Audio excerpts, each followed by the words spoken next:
Mulim sexually harass kwa njia gani, kuingiza vitu katika sehemu ya nyuma, na mnamdhulumu kingono na mnamwambia aseme asante Samia wakiwa na yule mkereketo mwingine ambaye anaitwa Agatha Atuhaire. So sad my friend, so sad actually. Na sasa unajua watu wanaulizana, okay, kwani kuna kitu kingine ambacho Boniface Mwangi na yule mkereketo yu wa kike walifanya, because wale wengine waliondoka salama sana na kina mother. Mafole asked me in front of those lawyers, "Are you circumcised?" I said, "I'm circumcised." I said, "We're going to circumcise you again." So there's a lot of threats and beatings. I was only being beaten at that station. Then a man came and was putting his fingers in my anus and then saying that, "Say you're feeling nice, say you're feeling good, say asante Samia." Then they would do that. They underwear from my mouth and they started questioning me, asking my name, where are you from, why are you here, who sent you. Watanzania ndugu zangu, sikuwajua hivi. Ndio. Sikuwa nawajua hivi. Sikuwa najua kwamba siku moja nitakaa katika radio station namna hii nikimuona mwenzangu mwanamume akiwa anabubujikwa na machozi kwa sababu ya visa na visanga ambavyo mwenyewe anaeleza bayana kwamba alifanyiwa akiwa Tanzania. I never thought a day like this would come. I never thought. One of the saddest story, nikwambia ukweli Mwashumbe, nimeangalia video ya Boniface Mwangi. These are crimes against humanity which must be prosecuted in the International Criminal Court.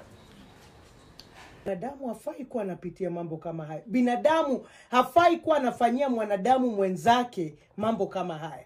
Na kuona ya kwamba pale kwa social media Luchivia kuna watu mpaka wanakejeli vitu hawa wanaharakati walipitia. Na haukuwa huko. It is so sad, Luchivia. Hawa Tanzania wako na tabia mbaya.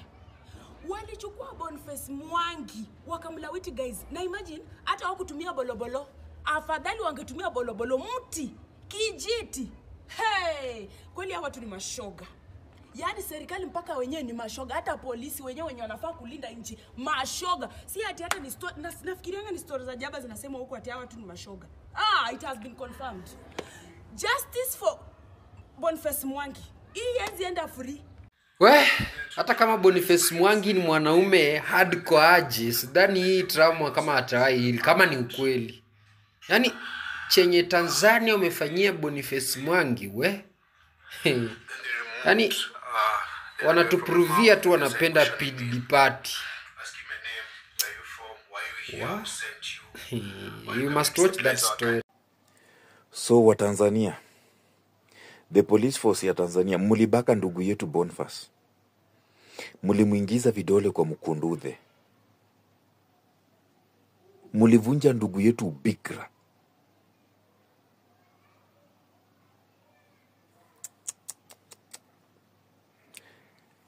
Wa Tanzania,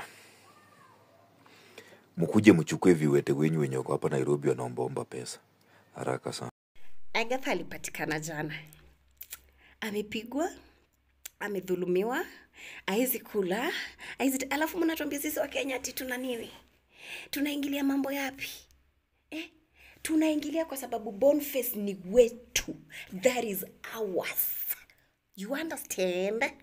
And then Agatha tunaingililia kwa sababu she's an activist. She has the right. Usijui kama tunaelewana. Are we together? Are we on the same page? Aliweza kufungwa kichwa chini miguu juu na sehemu za makalio zikawa juu. Kisha wale maafisa wa polisi wakampaka mafuta sehemu zake za siri za Boniface Mwangi.